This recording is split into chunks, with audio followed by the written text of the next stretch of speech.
Hello students, welcome to the Agni's online classes. और आज की क्लास में हम आगे बढ़ाएंगे क्लास 12th अकाउंटिंग का chapter cash flow statements. So students, आज हम इलस्ट्रेशन 44 करने वाले हैं और ये इलस्ट्रेशन बहुत ही ज़्यादा इंपॉर्टेंट है स्टूडेंट्स, क्योंकि ऐसे ही क्वेश्चन बिल्कुल एग्जाम में आने वाले हैं। अब यहाँ पे आप देख सकते हैं, आज मैंने यहाँ पे 3 शीट्स का एक साथ यूज़ किया है, जिसमें मैंने कुछ जगह पे तो क्वेश्चन लिखा है स्टूडेंट्स, और कुछ जगह पे हम सॉल्यूशन बनाएंगे जो कि कैश फ्लो स्टेटमेंट्स का होगा। सो स्टूडेंट्स, यहाँ पर आप देख सकते हैं कुछ एक्स्ट्रा अकाउंट्स भी मैंने बनाए हैं। अब इस क्वेश्चन को अगर आप समझ लेते हैं अच्छे से स्टूडेंट्स, तो समझ लीजिए आपका कैश फ्लो 90% खत्म हो चुका है, क्योंकि उसके बाद जो कुछ एडजस्टमेंट होती हैं वो एक दो और मैं आपको बताऊंगा, उसके बाद कैश फ्लो स्टेटमेंट्स हमारा खत्म हो जाएगा। तो आई होप स्टूडेंट्स बहुत ध्यान से आप समझेंगे इसको। इसमें थोड़ा सा ज़्यादा टाइम लगेगा, क्योंकि इसमें मैं आपको एक एक चीज़ बताने वाला हूँ, थोड़ी सी लेंदी वीडियो होगी, तो इसको बहुत पेशेंस के साथ कोशिश करके एक ही बार में देखिएगा। और अगर आपको बहुत स्मॉल लेटर्स नज़र आ रहे हैं स्टूडेंट्स, तो कोशिश करके आप जूम करके समझिएगा जो भी चीज़ मैं बताना चाह रहा हूँ। तो आइए स्टूडेंट्स, शुरू करते हैं। यहाँ पर आप सबसे पहले देख सकते हैं क्वेश्चन में दिया है कैश फ्लो स्टेटमेंट्स आपको बनानी है, और यहाँ पे हमेशा की तरह आपको 2 बैलेंस शीट दी हुई है, ओपनिंग और क्लोजिंग, और कुछ नोट्स टू अकाउंट्स भी दिया है, और उसके अलावा कुछ एडजस्टमेंट है। अब ऐसे में आपको कैसे मैनेज करना है क्वेश्चन को, बड़े ध्यान से समझिएगा स्टूडेंट्स। तो सबसे पहले हम क्वेश्चन पढ़ना शुरू करते हैं। देखिए यहाँ पर आपको शेयर होल्डर फंड्स दिया हुआ है, जो कि लायबिलिटी साइड है। और याद कीजिए, आप शेयर होल्डर फंड्स जब भी आप लिखते हैं तो ये कहाँ पे लिखते हैं स्टूडेंट्स, ये आपका जाएगा फाइनेंसिंग एक्टिविटी में। तो यहाँ पे मैं एफ लिख देता हूँ, ठीक है। तो फाइनेंसिंग एक्टिविटी यहाँ पे आ गया। उसके अलावा रिजर्व एंड सरप्लस में यहीं पे आपको अमाउंट दे दिया है, तो ये भी स्टूडेंट्स ये कहाँ पे आता था, यहाँ से तो हम क्वेश्चन शुरू करेंगे, ऑपरेटिंग एक्टिविटी लिख देता हूँ। उसके बाद नॉन करेंट लायबिलिटीज़ की बारी आती है, जो कि स्टूडेंट्स लॉन्ग टर्म लायबिलिटीज़ है, तो ये फाइनेंसिंग एक्टिविटी से रिलेट करती है, तो इसीलिए यहाँ पर भी मैं फाइनेंसिंग एक्टिविटी का एफ बना देता हूँ। करंट लायबिलिटीज़ पे आते हैं, शॉर्ट टर्म बोरोइंग्स। स्टूडेंट्स याद रखिएगा, यहाँ पे करंट लायबिलिटीज़ कभी कभी बच्चे कंफ्यूज हो जाते हैं और इसको डाल देते हैं ऑपरेटिंग एक्टिविटी में। लेकिन करंट लायबिलिटीज़ का ये वाला जो पार्ट है स्टूडेंट्स, ये हो गया बैंक ओवरड्राफ्ट हो गया, तो ये सीधी सीधी हमको पता है कि हमने उधार लिया है, ठीक है, कहीं ना कहीं से, भले ही शॉर्ट टर्म के लिए लिया है लेकिन उधार लिया हुआ है। तो इसीलिए स्टूडेंट्स ये है ना, फाइनेंसिंग एक्टिविटी में आता है, ऑपरेटिंग में मत डालना इसको, फाइनेंसिंग में आएगा, ठीक है। उसके अलावा यहाँ देखिए ट्रेड पेबल्स, तो हमको पता है ये ऑपरेटिंग में आएगा। उसके अलावा short term provisions, short term provision में आप यहाँ पे देखिए स्टूडेंट्स, 1 पॉइंट पड़ा हुआ है, इसका मतलब यहाँ पे हमको नोट चेक करना पड़ेगा। नोट में लिखा हुआ है प्रोविजन फॉर टैक्स, तो प्रोविजन फॉर टैक्स ओपनिंग और क्लोजिंग दोनों दिया हुआ है। तो याद कीजिए स्टूडेंट्स, ये जो प्रोविजन फॉर टैक्स है, ये कहाँ पे जाता था, ऑपरेटिंग एक्टिविटी में। ऑपरेटिंग में जाएगा तो, लेकिन इसके ऊपर एक एडजस्टमेंट है, तो यहाँ पे मैं एक डाल देता हूँ, ठीक है। इसका मतलब एडजस्टमेंट है, यहाँ आप देख सकते हैं students, tax provided during the year was 80,000। तो टैक्स प्रोवाइडेड किया गया है, मतलब इस साल हमने 80,000 रुपये इस गुल्लक में डाला है। साल के शुरुआत में 40 पड़ा हुआ था, साल के एंड में 70 है, और 80,000 रुपये हमने इसमें डाला है। तो स्टूडेंट्स ध्यान से समझिए, 40 पड़ा था, 80 और डाला, तो इसका मतलब 1,20,000 होना चाहिए था, लेकिन लास्ट में क्या है, 70,000 है। तो इसका मतलब कुछ ना कुछ चीज़ छुपी हुई है। तो वो जो छुपी हुई चीज़ होती है स्टूडेंट्स, उसके लिए यहाँ पे एक अकाउंट बनाएंगे, प्रोविजन फॉर टैक्स अकाउंट, ठीक है। तो यहाँ से वो छुपी हुई चीज़ निकाल के फिर हम इसको वैल्यू पुट करेंगे। चलिए आगे बढ़ते हैं। तो ये भी हमको समझ आ गया है कहाँ पे जाएगा। उसके अलावा देखिए स्टूडेंट्स, नॉन करेंट एसेट्स की अगर हम बात करें, तो फिक्स्ड एसेट्स में यहाँ पे आपको बिल्डिंग दी हुई है 6 लाख और 6 लाख, लेकिन यहाँ पर भी एक एडजस्टमेंट आपको दी हुई है, तो यहाँ पर मैं पॉइंट नंबर 2 डाल देता हूँ। और क्या दिया हुआ है students, building cost 70, costing ₹75,000 was purchased. तो इतनी बिल्डिंग हमने खरीदी भी है, और an old building with the book value of which was 63,000 was sold at a loss of 5,000। तो स्टूडेंट्स यहाँ पर भी आप देख सकते हैं एक एडजस्टमेंट है, तो इसके लिए भी हमको एक अकाउंट बनाना होगा। दोनों ही एडजस्टमेंट आप देख सकते हैं बिल्डिंग के ऊपर है, तो यहाँ पे देखिए बिल्डिंग अकाउंट हमारा रेडी है, तो इसमें हम एक अकाउंट बनाएंगे, और यहाँ पे कोई भी जो छुपी हुई चीज़ होगी वो हम निकालेंगे। अब वो देखते हैं क्या होगी स्टूडेंट्स। ये भी हो गया। उसके बाद देखिए पेटेंट्स के बारे में दिया हुआ है, और पेटेंट्स की वैल्यू जो है कम हो रही है, तो स्टूडेंट्स ये इन्वेस्टिंग एक्टिविटी में जाता है, आपको पता है। अच्छा, पेटेंट की वैल्यू जब कम होती है, अच्छा इसका मतलब ये जो जाएगा स्टूडेंट्स ऑपरेटिंग में जाएगा, इन्वेस्टिंग में मत लिखना, ऑपरेटिंग में लिखना, क्योंकि डेप्रिसिएशन लग रहा है, एमोटाइजेशन ऑफ पेटेंट हो रहा है, तो ये हम डेप्रिसिएशन के साथ डालेंगे अगर डेप्रिसिएशन आता है तो। नॉन करेंट इन्वेस्टमेंट, अब ये तो लॉन्ग टर्म की इन्वेस्टमेंट और ये बढ़ रही है, तो ये तो हम इन्वेस्टमेंट में ही डालेंगे स्टूडेंट्स, इन्वेस्टिंग एक्टिविटीज़ में। उसके अलावा इन्वेंट्रीज आपको पता है ये भी ऑपरेटिंग में जाती है स्टूडेंट्स, और ट्रेड रिसीवेबल ऑपरेटिंग में जाता है। कैश एंड कैश इक्विवेलेंट्स से हम क्वेश्चन स्टार्ट करते हैं, ठीक है, मतलब क्वेश्चन एंड करते हैं, लेकिन मैंने आपको बताया ना कि इससे आपको आपका आंसर पता लग जाता है पहले से ही, तो इसीलिए सबसे पहले हम यही लिखेंगे, तो ये भी हमको पता है कहाँ जाएगा। उसके अलावा क्या रह गया स्टूडेंट्स, एक और चीज़ रह गई है, dividend proposed for year 22-23 and 23-24 are 60,000 and 80,000 respectively. तो प्रपोज डिविडेंड स्टूडेंट्स हम हमेशा कौन सा बैलेंस लेते हैं, पिछले साल वाला, क्योंकि एक साल लग जाता है इस डिविडेंड को प्रोवाइड करने में, लोगों को बांटने में, तो पिछले साल वाला जो डिविडेंड है मतलब 60,000 रुपीज़ जो है हम प्रपोज डिविडेंड में दिखाएंगे, 80,000 नहीं दिखाएंगे, इसका कोई यूज़ नहीं है स्टूडेंट्स, ठीक है, ये आपको सिर्फ कंफ्यूज करने के लिए दिया हुआ है। 60,000 वाला जो अमाउंट है हमको डिविडेंड में दिखाना होगा। तो आई होप स्टूडेंट्स काफ़ी कुछ हमको क्लियर हो गया है। तो चलिए बड़े ध्यान से इस क्वेश्चन को करते हैं। कुछ और चीज़ें मैं आपको बताता हूँ स्टूडेंट्स, देखिए कैसे अकाउंट बनाते हैं, पहले ये समझिए, क्योंकि आपको वर्किंग नोट्स में अकाउंट्स पहले बना लेने हैं, इसी के बाद आप क्वेश्चन को स्टार्ट करना। तो सबसे पहले प्रोविजन फॉर टैक्स अकाउंट कैसे बनाते हैं स्टूडेंट्स, ये एक ऐसी गुल्लक है जिसमें हम टैक्स का पैसा भेजते हैं। तो यहाँ पे देखिए ओपनिंग बैलेंस 40,000 था, और उसका जो बैलेंस होता है स्टूडेंट्स हमेशा क्रेडिट साइड से शुरू होता है। बाय बैलेंस BD मैं लिखूंगा यहाँ पे, और यहाँ 40,000 लिख देता हूँ। उसके अलावा इसका जो क्लोजिंग बैलेंस होता है टू बैलेंस CD, वो मैं लिख देता हूँ यहाँ पे 70,000। इसके अलावा 80,000 रुपये जो था हमने इसमें डाला है इस साल, तो इसका मतलब जाहिर सी बात है स्टूडेंट्स ये हमने बढ़ाया है।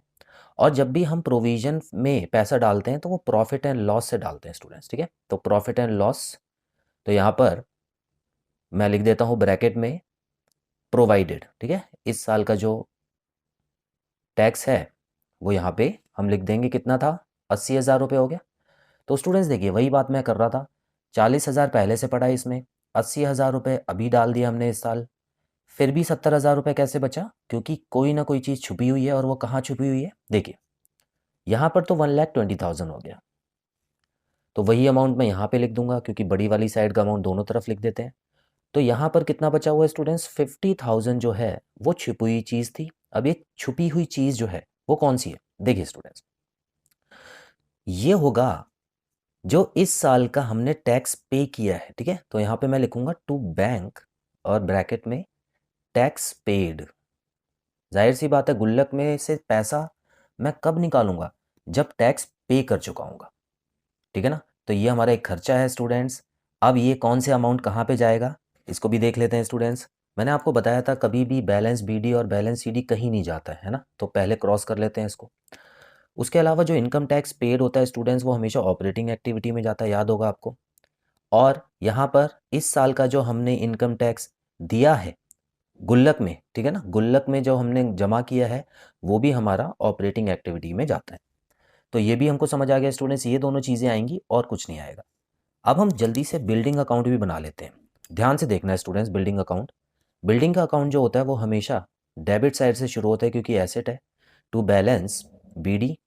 तो स्टूडेंट्स यहाँ पे आप देख सकते हैं 6 लाख से शुरू है और ख़त्म भी 6 लाख पर ही है, इसका मतलब बाय बैलेंस CD जो है वो भी 6 लाख ही है।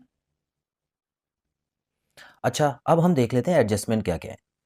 तो इस साल हमने 75,000 रुपये की एक बिल्डिंग खरीदी, तो इसका मतलब बढ़ी होगी बिल्डिंग, इसी तरफ आएगा डेबिट साइड, तो यहाँ पे आप लिखिएगा टू बैंक परचेज, ठीक है, कितने की है, 75,000 की है, तो ये लीजिए बिल्डिंग का अमाउंट बढ़ गया। और यहाँ पर हमने एक बिल्डिंग बेची है जिसकी बुक वैल्यू थी 63,000, लेकिन उसको बेचा है 5,000 में। अब यहाँ पर भी बच्चे कंफ्यूज हो जाते हैं, स्टूडेंट्स बुक वैल्यू अगर इतनी है और 5,000 में बेचा है तो इसका मतलब इसको माइनस करना है आपको, हमको कितना अमाउंट मिला होगा, 58,000 कैश मिला होगा, ठीक है, तो यहाँ पर आप कैश में 63 मत लिख देना, गलत हो जाएगा, तो स्टूडेंट्स जब भी बिल्डिंग बेचेंगे तो जाहिर सी बात है बिल्डिंग जो है अमाउंट, जो बिल्डिंग का अकाउंट है वो कम होगा, मतलब हमको यहाँ पे लिखना है। और यहाँ पे मैं क्या लिखूंगा, बाय बैंक, और ब्रैकेट में डाल देता हूँ सेल्स। तो स्टूडेंट्स कितना अमाउंट मुझे मिला, 58,000 मिला। और जो लॉस होता है स्टूडेंट्स वो भी यहीं पे आता है, तो मैं यहाँ पे लिख देता हूँ बाय P&L ब्रैकेट में loss on sale of machine. तो स्टूडेंट्स यहाँ पर जो लॉस हुआ है कितना हुआ है, 5,000 का, तो ये भी यहाँ पर लिख देता हूँ। तो इस तरह से बिल्डिंग की जो पूरी कॉस्ट है वो एक ही तरफ नज़र आने लग गई मुझे, है ना, 63,000। तो ऐसे ही करना होता है, अगर प्रॉफिट हुआ होता तो हम यहाँ लिखते हैं। और कुछ आएगा स्टूडेंट्स क्या, अब देखिए यहाँ पे हमने बाकी सारी चीज़ें तो पुट कर दी हैं स्टूडेंट्स। अब क्लोजिंग बैलेंस और ओपनिंग बैलेंस भी हमारा आ चुका है। अब यहाँ पर क्या दोनों साइडें बराबर हैं, तो हम देख सकते हैं स्टूडेंट्स दोनों साइडें बराबर नहीं है, क्योंकि ये वाली साइड बड़ी आ रही है। देखिए 6,75,000 यहाँ पे टोटल आ रहा है, तो यहाँ पर भी 6,75,000 मैं लिख रहा हूँ। और यहाँ पे कितना है, देखिए ये लगभग हो गया है 6,63,000। देखिए ये हो गया 63, दोनों को ऐड करके और 6 लाख में ऐड कीजिए, तो इसका मतलब 12,000 रुपये की और शॉर्टेज आ रही है। अब ये जो छुपी हुई चीज़ है कौन सी है स्टूडेंट्स, देखिए किसी भी एसेट की वैल्यू कम हो रही है ना, तो इसका मतलब और कम हो रही है, तो बेचने का तो हमको अमाउंट दे रखा है, लेकिन फिर भी कम हो रही है, तो क्या होगा स्टूडेंट्स, वो डेप्रीसिएशन होगा। ठीक है, तो डेप्रीसिएशन अकाउंट 12,000 रुपये। तो इस तरीके से ये वाली चीज़ भी हमने सॉल्व कर दी। तो स्टूडेंट्स यहाँ पे मैंने आपको बताया है बैलेंस BD कहीं नहीं आएगा, बैलेंस CD कहीं नहीं आएगा। परचेज किया है इन्वेस्टमेंट एक्टिविटी है, सेल किया है ये भी इन्वेस्टमेंट एक्टिविटी है। लॉस ऑन सेल ये इन्वेस्टमेंट में नहीं आता स्टूडेंट्स, याद कीजिए ये एक एक्स्ट्रा ऑर्डिनरी एक्टिविटी है, या इसको आप समझ सकते हैं कि ये नॉन ऑपरेटिंग प्रॉफिट है। तो ये कहाँ पे आता था, ऑपरेटिंग एक्टिविटीज़ में आता था, याद होगा आपको। उसके अलावा डेप्रीसिएशन भी ऑपरेटिंग एक्टिविटी में होगा, ये नॉन कैश एक्सपेंस है। तो ये सारी चीज़ें हमने क्लासीफाई कर ली हैं स्टूडेंट्स, हमने काफ़ी कुछ तैयारी कर ली है। अब हमको सिर्फ और सिर्फ अकाउंट बनाना है। आइए, तो सबसे पहले मैंने आपको क्या बताया था स्टूडेंट्स, हमको क्या करना होता है, क्लोजिंग वाला अमाउंट यहाँ डाल देना है और ओपनिंग वाला इसके ऊपर डाल देना है। तो क्लोजिंग का अमाउंट कितना दिया हुआ है, एक छोटी सी लाइन और खींच देते हैं ताकि अकाउंट यहाँ पे क्लोज नजर आए। अब देखिए स्टूडेंट्स यहाँ पर कैश एंड कैश इक्विवेलेंट जो है उसका क्लोजिंग अमाउंट 85,000 है, तो मैं यहाँ पे लिखूंगा 85,000 और उसके ऊपर क्या लिखूंगा 30,000, क्योंकि ओपनिंग अमाउंट जो था वो 30,000 था। अच्छा, इसके सामने क्या लिखना होगा स्टूडेंट्स मुझे, closing cash and cash equivalents. उसके ऊपर हम मुझे क्या लिखना है, opening cash and cash equivalents. ठीक है, तो ये दोनों अमाउंट आ चुके हैं। अच्छा, इसके भी ऊपर क्या आता है स्टूडेंट्स, इसके ऊपर एक पॉइंट आता है जिसको हम बोलते हैं cash generated, cash generated from cash flow. ठीक है, तो टोटल कैश फ्लो जो आता है वो यहाँ पे आता है। और देखिए स्टूडेंट्स 30,000 ऊपर था और 85,000 हमको बनाना है, तो जाहिर सी बात है इसमें 55,000 ऐड कर दूँ तो ये अमाउंट इसके इक्वल हो जाएगा। तो हमारा जो आंसर आना चाहिए तीनों एक्टिविटीज़ को करके वो आना चाहिए 55,000, वो भी पॉजिटिव। इतना कर लिया, अब आगे बढ़ते हैं स्टूडेंट्स। ठीक है, स्टेप बाय स्टेप। तो मतलब 55,000 अगर मेरा आ गया तीनों एक्टिविटीज़ को ऐड करके, तो इसका मतलब मेरा आंसर सही होगा। अब शुरू कहाँ से करना है, देखिए स्टूडेंट्स यहाँ पर आपको हमेशा की तरह क्वेश्चन दिया हुआ है। चलिए जल्दी से एक बार टिक भी लगा लेते हैं हमने क्या क्या कर लिया है। हमने सारी एडजस्टमेंट्स ख़त्म कर ली हैं अभी तक। उसके अलावा हमने कैश एंड कैश इक्विवेलेंट का यूज़ भी कर लिया है, प्रोविज़न फॉर टैक्स का भी यूज़ कर लिया है। ठीक है, तो ये सारी चीज़ें ख़त्म है। अब हम आते हैं इस तरफ और यहाँ पर देखिए रिजर्व एंड सरप्लस दिया हुआ है। पिछले साल 1 लाख था, इस साल 2 लाख हो गया, मतलब 1 लाख रुपए से ये अमाउंट बढ़ा है। तो मैं यहाँ पे यहीं से क्वेश्चन शुरू करने वाला हूँ स्टूडेंट्स। सबसे पहले मैं लिखूंगा cash flow from operating activities, ये मेरी हेडिंग रहेगी। ठीक है, उसके बाद जो अगली हेडिंग रहेगी स्टूडेंट्स मेरी वो रहेगी surplus, that is statement statement of P&L। कितना है यहाँ पर देखिए दोनों का डिफरेंस कितना आ रहा है, 1 लाख रुपीज़ आ रहा है ना। तो यहाँ से मैं क्वेश्चन शुरू करूँगा, तो 1 लाख रुपए मैं फर्स्ट कॉलम में लिख दूंगा, क्योंकि तीसरे कॉलम में सिर्फ मैं वही चीज़ लिखूंगा जो तीनों एक्टिविटीज़ के टोटल होंगे, ताकि समझने में आसानी हो। बाकी सारी कैलकुलेशन मैं यहाँ पे और यहाँ पे करने वाला हूँ। स्टूडेंट्स इसके बाद क्या आता था, याद होगा आपको, सबसे पहले हम यहाँ पे कुछ ऐड करते थे और कुछ सब्ट्रैक्ट करते थे। आइए देखते हैं क्या क्या होगा। तो सबसे पहले क्या क्या होता था, डिविडेंड होता था किसी भी तरीके का, और टैक्स अगर आपने प्रोवाइड किया है तो वो होता था स्टूडेंट्स। उसके अलावा अगर आपको इनकम टैक्स का रिफंड मिला है तो वो भी होता था। लेकिन यहाँ पर अभी हम क्या क्या करने वाले हैं देखिए स्टूडेंट्स। सबसे पहले तो यहाँ पे प्रपोज डिविडेंड जो आया हुआ है ना, वो यहाँ पे मैं लिख देता हूँ, और वो ऐड होता है यहाँ पे।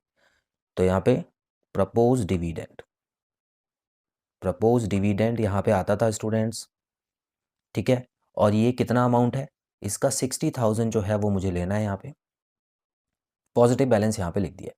उसके अलावा अगर कोई भी टैक्स मैं प्रोवाइड करता था स्टूडेंट्स, मतलब 80,000 रुपये, याद है मैंने आपको बताया था ये वाला जो प्रोवाइडेड वाला टैक्स है ऑपरेटिंग में आएगा, तो यही टैक्स जो है वो यहाँ पर हमको लिखना है स्टूडेंट्स। तो यहाँ पे हम लिखेंगे टू टैक्स प्रोवाइडेड, ठीक है, या प्रोवाइडेड टैक्स भी आप लिख सकते हैं, कुछ भी आप लिख सकते हैं। 80,000 यहाँ पे मैंने लिख दिया है। इतना क्लियर है। उसके अलावा स्टूडेंट्स और एक बार देख लेते हैं कि क्या क्या इसमें आता था। तो इसमें टोटल इंटरिम डिविडेंड भी आता था, provision for tax, general reserve भी आता था, मतलब प्रॉफिट कहाँ का हमने बांटा वो सब आता था। और कुछ दिया नहीं है, तो हम लोग क्या करेंगे स्टूडेंट्स, यहाँ पर इसका टोटल कर देते हैं, और ये हो गया हमारा 1,40,000, ठीक है। यहाँ पे 1,40,000 हो गया जो कि ऐड होगा। तो इनको यहाँ पर लाइन खींच के हम ऐड भी कर देते हैं स्टूडेंट्स। ये लीजिए, कोशिश कीजिए जो लाइन खींचेंगे आप वो पेंसिल का ही यूज़ करके खींचेंगे, ठीक है। इतना क्लियर हो गया। अब देखिए कहाँ पहुँचे हम लोग, अब हम पहुँच चुके हैं net profit before, net profit before tax and extra ordinary item, ठीक है। आपको याद होगा, अब इसमें भी कुछ चीज़ें ऐड करते हैं, कुछ चीज़ें लेस करते हैं स्टूडेंट्स। हाँ एक चीज़ मैं बता दूं, ये प्रपोज डिविडेंड एक और जगह जाएगा, फाइनेंसिंग एक्टिविटी में, ठीक है। तो चलिए मैं यहाँ पे क्या करता हूँ, आसान करने के लिए क्वेश्चन को यहाँ पे मैं लिख देता हूँ cash flow from financing activity, ठीक है। ये देखिए मैंने फाइनेंसिंग एक्टिविटी का भी कैश फ्लो यहाँ पे लिखा है, और यहाँ पे कुछ चीज़ें ऐड होंगी, कुछ चीज़ें लेस होंगी। तो याद कीजिए स्टूडेंट्स, जब भी प्रपोज डिविडेंड हम देते हैं तो वो हमेशा लेस होगा। तो यहाँ पे मैं लिखूँगा पेमेंट फॉर डिविडेंड, या प्रपोज डिविडेंड, कुछ भी आप लिख सकते हैं। तो कितना हो गया स्टूडेंट्स, ये नेगेटिव में जो है 60,000 जाएगा, ठीक है। तो एक जगह तो पॉजिटिव में जाता है और एक जगह नेगेटिव में जाता है, इतना याद रखना है आपको। प्रोवाइडेड जो टैक्स प्रोविजन है वो भी दो जगह जाएगा, एक जगह यहाँ पे और एक जगह ऑलरेडी यहाँ जा चुका है स्टूडेंट, तो अब आपको यहाँ पे दो जगह लिखने की ज़रूरत नहीं है, ठीक है। चलिए अब हम आगे बढ़ते हैं और देखते हैं कि बिल्डिंग अकाउंट में हमको क्या क्या दिया हुआ है स्टूडेंट्स, ठीक है। सो यहाँ पर आप देख सकते हैं स्टूडेंट्स, बिल्डिंग अकाउंट में मैंने आपको बताया बैलेंस बीडी और बैलेंस सीडी कहीं नहीं आएगा। लेकिन अगर हम ध्यान से देखें तो यहाँ पे एक डेप्रिसिएशन है स्टूडेंट्स, देखिए net profit before tax and extra ordinary items, आपको याद होगा। इसके बाद हम नॉन कैश एक्सपेंस या नॉन ऑपरेटिंग एक्सपेंस को ऐड या लेस करते थे, ठीक है ना। तो एक्सपेंस जो होता था वो ऐड हो जाता था, और अगर कोई इनकम है तो वो लेस हो जाती थी। तो स्टूडेंट्स देखिए डेप्रिसिएशन नॉन कैश एक्सपेंस हो गया ना, तो इसीलिए ये ऐड कर देंगे यहाँ पर। तो हम यहाँ पे लिखेंगे डेप्रिसिएशन, डेप्रिसिएशन ऑन बिल्डिंग, ठीक है, क्योंकि बिल्डिंग का अकाउंट हमने बनाया है। और यहाँ पे डेप्रिसिएशन जो था वो हमारा 12,000 जो कि बैलेंसिंग फिगर था वो आया था। तो स्टूडेंट्स यहाँ पर हम 12,000 ऐड कर देंगे, क्योंकि ये एक एक्सपेंस है। चलिए और क्या हुआ स्टूडेंट्स, यहाँ पर देखिए एक नॉन ऑपरेटिंग इनकम हुई है, या नॉन ऑपरेटिंग लॉस हुआ है, सॉरी इनकम नहीं हुई। यहाँ पे आप देख सकते हैं स्टूडेंट्स, जब हमने बिल्डिंग बेची थी तो उस समय हमको एक लॉस हुआ है, जिसमें 5,000 रुपये का यहाँ पर हमारा क्रेडिट में आया था। तो स्टूडेंट्स ये वाला जो लॉस है इसको हम क्या बोलते हैं, नॉन ऑपरेटिंग ट्रांजैक्शन, ठीक है ना, या नॉन ऑपरेटिंग एक्सपेंस। ऑपरेटिंग से रिलेटेड नहीं है, इन्वेस्टिंग से रिलेटेड है। तो स्टूडेंट्स ये भी यहाँ पे आके ऐड हो जाता है। तो याद होगा आपको जब हमने ये टेबल किया था तो उसमें नॉन कैश और नॉन ऑपरेटिंग ऐड हो जाता था। तो चलिए जल्दी से लिख देते हैं, loss on sale of building. ठीक है, तो यहाँ पे स्टूडेंट्स 5,000 रुपये और लिख दूँ, चलिए ठीक है। अच्छा, उसके अलावा और क्या है, आप बड़े ध्यान से देखना है स्टूडेंट्स। देखिए यहाँ पर, यहाँ वाला तो हमारा हो चुका है, ठीक है। यहाँ पर अभी हम इन्वेस्टिंग एक्टिविटी जब करेंगे तो उसमें हम ये भी डालेंगे कि कितनी मशीन, कितनी बिल्डिंग हमने खरीदी है, कितनी बेची है। लेकिन अभी फ़िलहाल के लिए हम क्योंकि ऑपरेटिंग कर रहे हैं, तो हम एक और चीज़ देख लेंगे स्टूडेंट्स कि क्या कोई और तरीके का भी डेप्रिसिएशन या एमोर्टाइजेशन दे रखा है। तो यहाँ देखिए स्टूडेंट्स, यहाँ पर आपको पेटेंट्स दिया हुआ था, याद है। देखिए ओ बना हुआ है ना इसके सामने, तो इसका मतलब ये 50,000 से 45,000 जब हुआ था तो 5,000 रुपये का यहाँ पे अमाउंट कम हुआ था। तो इसका मतलब स्टूडेंट्स जाहिर सी बात है ये क्या होने वाला है, एमोर्टाइजेशन, एमोर्टाइजेशन ऑफ पेटेंट्स। अच्छा, ये जो लेस वाला कॉलम है इसको थोड़ा सा मैं नीचे कर देता हूँ ताकि यहाँ पर आपको ये सारी जो तीनों चीज़ें हैं ना स्टूडेंट्स वो प्लस में हैं, तो प्लस में ही लिखिएगा। चलिए, लेस में यहाँ पे कुछ आपको नज़र आ रहा है? बिल्कुल नहीं स्टूडेंट्स, हमने सारी चीज़ें चेक की थी, जो कि यहाँ पर कोई भी ऐसी चीज़ नहीं थी जो यहाँ पर लेस होने वाली है, मतलब नॉन कैश इनकम या नॉन ऑपरेटिंग इनकम कोई भी नहीं थी। ठीक है, अब मान लेते हैं मशीन अगर हमने कोई बेची होती, उसमें हमको प्रॉफिट हो जाता, तो ऐसे में स्टूडेंट्स वो होता है नॉन ऑपरेटिंग इनकम, तो वो हम यहाँ पर लेस करते, लेकिन ऐसा कुछ नहीं दिया हुआ। तो स्टूडेंट्स यहाँ तक के अकाउंट को हम लोग क्लोज कर देते हैं और टोटल कर लेते हैं इसको। तो चलिए, यहाँ पर आप देख सकते हैं स्टूडेंट्स, इन तीनों को ऐड करके क्या आने वाला है, 22,000 आएगा। और 2,40,000 में से 22,000 जब माइनस किया, सॉरी ऐड किया, तो ये हो जाएगा 262,000। ठीक है, तो यहाँ पर स्टूडेंट्स आप देखेंगे जो हेडिंग आने वाली अब क्या आएगी, operating profit before working capital changes. चलिए ठीक है, तो ये भी हमको समझ आ गया। अब स्टूडेंट्स देखिए काफ़ी कुछ हो चुका है, अब ज़रा एक बार टिक लगा लेते हैं कि हमने क्या क्या कर लिया है, ताकि जो बचा हुआ है वो हम बड़े ध्यान से करें। तो स्टूडेंट्स देखिए, डिविडेंड वाला पोर्शन सारा हो चुका है, प्रोविजन फॉर टैक्स वाला भी हम लोगों ने कर लिया है। ठीक है, प्रोविजन फॉर टैक्स में अभी एक चीज़ बची हुई है स्टूडेंट्स, जो कि टैक्स पेड है। अच्छा, ये वाला जो टैक्स है हमने प्रोवाइड कर दिया ना, 80,000 रुपये का, ये यहाँ पर हमने प्रोवाइड किया हुआ, तो इसका मतलब यहाँ पे मैं टिक लगा दूँ। चलिए ठीक है, और बस एक चीज़ बची हुई है टैक्स पेड, वो हम देखेंगे अभी। और यहाँ पर भी अभी P&L वाला हमने डाल दिया है, डेप्रिसिएशन वाला हमने डाल दिया है। तो चलिए ठीक है, ये भी हो गया। उसके अलावा यहाँ पे आते हैं स्टूडेंट्स दोबारा से, और यहाँ पर मैं क्या देख पा रहा हूँ स्टूडेंट्स, देखिए एसेट्स का मैंने काम कर दिया है ख़त्म, चाहे वो टेंजिबल हो या इंटेंजिबल हो। उसके अलावा भी करंट एसेट्स और करंट लाइबिलिटीज़ वाला बचा हुआ है। चलिए, अब स्टूडेंट्स इसके बाद हम क्या करते थे, याद कीजिए, वर्किंग कैपिटल चेंज। अब वर्किंग कैपिटल चेंज होगी, इसका मतलब क्या है कि यहाँ पर कुछ चीज़ें मैं ऐड करूँगा और कुछ चीज़ें मैं लेस करूँगा, और ये करंट एसेट और करंट लाइबिलिटी वाली बात आएगी यहाँ पे। ठीक है, तो चलिए सबसे पहले हम लोग करंट एसेट में देख लेते हैं स्टूडेंट्स। तो करंट एसेट्स देखिए, इन्वेंट्रीज, इन्वेंट्रीज ऑपरेटिंग एक्टिविटी लिखा है ना, तो इसका मतलब यहाँ पे क्या हुआ है, बढ़ी है इन्वेंट्री। तो जब भी एसेट बढ़ती है स्टूडेंट्स तो क्या होता है, कैश आउटफ्लो होता है। तो देखिए लेस में लिखिएगा, ठीक है, increase in inventories, increase in inventories. और मैंने इसको कहाँ पे लिखा है और कितना अमाउंट है, 5,000 रुपये नेगेटिव बैलेंस। क्या ये बात ठीक है? चलिए, अब हम बढ़ते हैं आगे ट्रेड रिसीवेबल पर। तो स्टूडेंट्स देखिए, ये एक एसेट होती है और एसेट यहाँ पे बढ़ रही है, तो ये भी हमारा लेस होगा। तो यहाँ पे मैं लिखूंगा इंक्रीज इन ट्रेड रिसीवेबल। ठीक है, तो ये कितना हो गया स्टूडेंट्स, 75,000 से बढ़ रहा है, तो ये लीजिए 75,000 यहाँ पे मैंने लिख दिया है। उसके अलावा एक और चीज़ मैं देखूंगा, कैश एंड कैश इक्विवेलेंट्स तो हमने यहाँ पर लिख दिया है, तो ये नहीं आएगा। उसके अलावा ट्रेड पेबल्स पे देखिए स्टूडेंट्स, ये करंट लायबिलिटी आ गया है। करंट लायबिलिटी जब भी कम होती है तो इसका मतलब है कि आपने उधार चुकाया है, तो इसका मतलब इसको भी कैश आउटफ्लो में ही लिखेंगे। तो मुझे ये नज़र नहीं आ रहा है कि ऐड कुछ होने वाला है, तो ये ऐड वाले कॉलम को काट के मैं सीधा सीधा यहाँ पर, वैसे ऐड का कॉलम आपको बनाना है तो छोटा सा यहाँ पे बना लेते हैं। ठीक है, तो स्टूडेंट्स यहाँ पर मैं इसी के ऊपर लिख देता हूँ क्योंकि थोड़ी सी जगह मेरे पास कम है। तो यहाँ पे मैं लिखूंगा decrease, decrease in trade payables, मतलब लायबिलिटी कम हो रही है, तो इसका मतलब कितना अमाउंट से कम हो रही है देख लेते हैं। 15,000 रुपये से। तो ये लीजिए 15,000 रुपीज़ मैंने यहाँ पे लिख दिया है। इतना क्लियर है? और कुछ यहाँ पर है नहीं, तो मैं इसको भी टोटल कर देता हूँ स्टूडेंट्स। तो यहाँ पे आप एक लंबी सी लाइन खींचिएगा इस तरह से, और ये जो टोटल हुआ है माइनस, देखिए ये कितना हो गया है, 95,000 हो गया नेगेटिव में। ठीक है, अब अगला टॉपिक क्या आता है इसके बाद, cash generated from operations. Cash generated from operations, ठीक है। अब इसके बाद आपको क्या करना होता है, इनकम टैक्स को लेस करना होता है।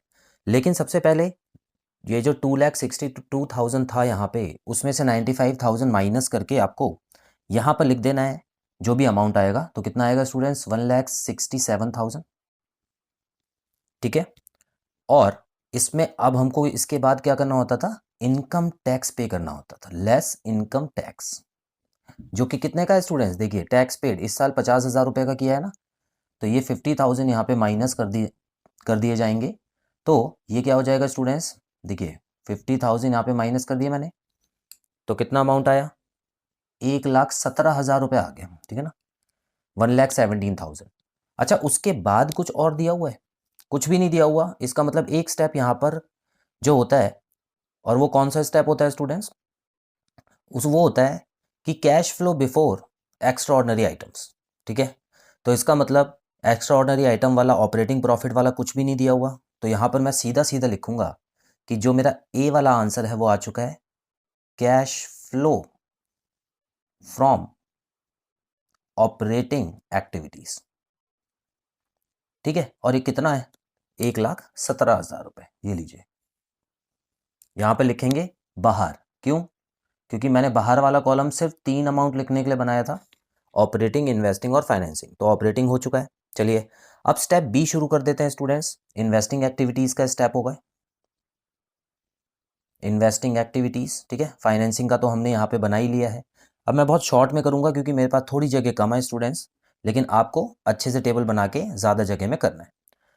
अब जो जो हो चुका है उस पर एक बार और टिक लगा लें स्टूडेंट्स। चलिए अब तो काफ़ी चीज़ें हमने खत्म कर ली हैं। देखिए इन्वेंट्रीज हमारा हो चुका है, ट्रेड रिसीवेबल हो चुका है, कैश एंड कैश इक्विवेलेंट पे तो लगा देना चाहिए था हमको पहले ही, और यहाँ पे ट्रेड पेबल्स हो चुका है, ठीक है। उसके अलावा यहाँ पर भी मैं देख पा रहा हूँ इनकम टैक्स पेड वाला भी हो चुका है। अच्छा, अब इन्वेस्टिंग में ये दो चीज़ें देखिए मेन चीज़, ठीक है। ऐड और लेस करेंगे, यहाँ पर भी ऐड और लेस का कॉलम बना लेते हैं। तो स्टूडेंट्स यहाँ पे देखिए हमने बिल्डिंग परचेज की है 75,000 की, तो इसका मतलब यहाँ पे लिख दूँ मैं, लेस में परचेज्ड बिल्डिंग, ठीक है, परचेज्ड बिल्डिंग 75,000, तो इसका मतलब 75,000 नेगेटिव अमाउंट आ गया। और स्टूडेंट्स सेल की है बिल्डिंग, तो इसका मतलब है 58,000 भी आएगा, लेकिन ऐड में आएगा, सेल ऑफ बिल्डिंग, ठीक है। ये प्लस हो जाएगा कितना, 58,000, ये लीजिए 58,000 मैंने यहाँ पे लिख दिया। और कुछ भी है स्टूडेंट्स। अब इन्वेस्टिंग एक्टिविटी के लिए हमको कहाँ कहाँ देखना पड़ता है, हमको फिक्स्ड एसेट वाले डिपार्टमेंट में एक बार चलना पड़ेगा। तो यहाँ देखिए स्टूडेंट्स, पेटेंट्स का हमारा हो चुका था, वो तो ऑपरेटिंग में आ जाएगा। लेकिन यहाँ नॉन करेंट इन्वेस्टमेंट, ये भी तो है फिक्स्ड एसेट, तो ज़ीरो थी लेकिन 75,000 हो गई, तो इसका मतलब हमने पैसा खर्च किया है, तो ये भी नेगेटिव में आ जाएगा। और मैं क्या लिखने वाला हूँ students, purchase of non current investment, ठीक है, नॉन करेंट इन्वेस्टमेंट। तो ये भी बैलेंस जो है 75,000 का है, तो ये भी यहाँ पे माइनस हो जाएगा, ठीक है। तो ये लीजिए यहाँ पर भी टिक लगा दिया। और कुछ आप देख पा रहे हैं यहाँ पे, यहाँ से भी हमने चीज़ें यूज़ कर ली हैं। चलिए इन पे भी टिक लगा दो जल्दी से। इसका मतलब ये अकाउंट पूरा ख़त्म, और कुछ कहीं नहीं आएगा, ये अकाउंट ऑलरेडी ख़त्म हो गया था। उसके अलावा हमने एसेट्स का सारा ख़त्म कर लिया है स्टूडेंट्स, तो इसका मतलब अब जो बचा है वो सिर्फ फाइनेंसिंग एक्टिविटी का है, तो इसको भी मैं टोटल कर रहा हूँ। ये लीजिए यहाँ पे जब मैं टोटल करूँगा इसको, तो स्टूडेंट्स क्या आएगा, देखिए 75 नेगेटिव में 1,50,000 हो गया, उसमें से 58 को माइनस कर दीजिए, तो इसका मतलब नेगेटिव में 92,000 आ रहा है, ठीक है। और यही 92,000 है ना, मुझे बाहर लिख देना है, 92,000 बाहर आ जाएगा।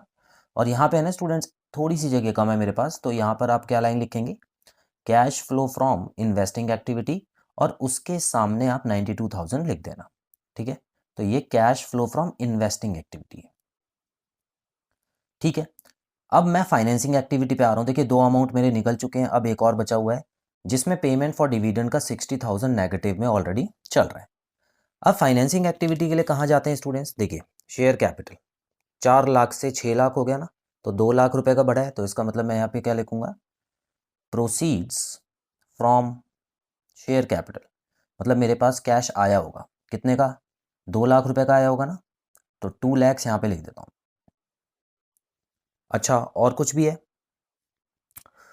तो यहाँ पर मैं देख पा रहा हूँ, बिल्कुल है। देखिए इस पे मैं टिक लगा देता हूँ। उसके बाद देखिए लॉन्ग टर्म बोरोइंग्स, लंबे समय के लिए मैंने बोरोइंग्स की थी लेकिन ये कम हो रही है स्टूडेंट्स, तो इसका मतलब पैसा मैंने दे दिया है। तो इसके लिए क्या लिखूंगा मैं? रिडेम्पशन या रीपेमेंट। रीपेमेंट वर्ड ज़्यादा सही रहेगा क्योंकि हमने बोरोइंग की थी स्टूडेंट्स।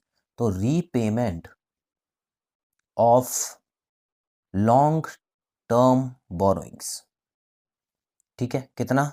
1 लाख रुपए मेरा यहाँ पर चला गया है। ठीक है, कम हो गया स्टूडेंट्स, तो ये लीजिए 1 लाख रुपए मैंने नेगेटिव में लिख दिया यहाँ पे। उसके अलावा एक और चीज़ थी स्टूडेंट्स, यहाँ पे देखिए शॉर्ट टर्म बोरोइंग्स, इसके आगे भी एफ लिखा हुआ है। तो जब भी स्टूडेंट्स शॉर्ट टर्म बोरोइंग करते हैं तो उसमें करंट लायबिलिटी में दिखाया तो जाता है लेकिन आता फाइनेंसिंग एक्टिविटी में ही, क्योंकि है तो ये बोरोइंग। तो इसको भी मैं यहाँ पर लिख देता हूँ स्टूडेंट्स। तो ये हो जाएगा मेरा रीपेमेंट ऑफ, क्योंकि ये भी कम हो रहा है, शॉर्ट टर्म बोरोइंग्स। तो ये देख देख सकते हैं ये 15,000 रुपये से कितने से 10,000 रुपये से कम हो रहा है। तो स्टूडेंट्स यहाँ पे मैं नेगेटिव में 10,000 लिख देता हूँ। इतना क्लियर है? और कुछ मेरे को क्या नज़र आ रहा है? चलिए टिक लगा के देख लेते हैं क्या क्या हो चुका है। तो ये लीजिए लॉन्ग टर्म बोरोइंग कर दिया, शॉर्ट टर्म बोरोइंग कर दिया, और शॉर्ट टर्म प्रोविजन तो ऑलरेडी यहाँ पे हुआ था। उसके अलावा कोई एडजस्टमेंट भी नहीं दी हुई है इसके बारे में। अगर कोई इंटरेस्ट वगैरह होता तो हम यहाँ पर इंटरेस्ट डालते, लेकिन यहाँ पे कोई भी इंटरेस्ट नहीं दिया हुआ स्टूडेंट्स। तो हम क्या करने वाले हैं, जल्दी से इसको टोटल कर लेते हैं। तो देखिए 2 लाख में से 1,70,000 माइनस कर दिया है। ठीक है ना, 1,70,000 माइनस कर दिया तो कितना है? 30,000 है। तो ये लीजिए सीधा मैं डायरेक्ट 30,000 बाहर लिख सकता हूँ, या आप चाहें तो पहले यहाँ पे लिख दें हमेशा की तरह। ठीक है, अब फाइनल आंसर देख लें अपना ज़रा कि क्या हमारा आंसर 55,000 आ रहा है, जो कि आना चाहिए था। हमने क्या सीखा है स्टूडेंट्स? जो भी इन दोनों का डिफरेंस होता है क्लोजिंग और ओपनिंग बैलेंस का, वही हमारा आंसर होता है। तो चलिए एक बार ऐड करके देख लेते हैं स्टूडेंट्स। देखिए 1,17,000 में ऐड कीजिए 30,000, तो ये हो गया 1,47,000 हो गया। तो 1,47,000 में अगर आप 92 माइनस करेंगे, ठीक है, तो देखेंगे आपकी 55,000 आपका बिल्कुल एग्जैक्ट आंसर आ चुका है, जो हमारा ये डिफरेंस आया था। तो स्टूडेंट्स इस तरीके से आपको फुल फ्लैश्ड क्वेश्चन करना है। देखिए इसमें मैंने सारी चीज़ें आपको करके दिखा दी हैं। आपको इसमें थोड़ी सी प्रॉब्लम हो सकती है समझने में, क्योंकि ये छोटा लिखा है, तो उसको जूम करके और अच्छे से पढ़िएगा स्टूडेंट्स, और बहुत धीरे धीरे इस क्वेश्चन को करना सीखिए। स्टार्टिंग में ज़्यादा टाइम लगेगा, लेकिन एक बार चीज़ को समझ जाएंगे तो आप बड़े आराम से क्वेश्चन कर पाएंगे। तो स्टूडेंट्स मिलते हैं अगली क्लास में कई क्वेश्चंस के साथ। बहुत सारे क्वेश्चंस और प्रैक्टिस करेंगे स्टूडेंट्स, आपकी स्पीड भी बढ़ जाएगी और आपकी एक्यूरेसी भी बढ़ेगी। So till then take good care of yourselves. Bye bye.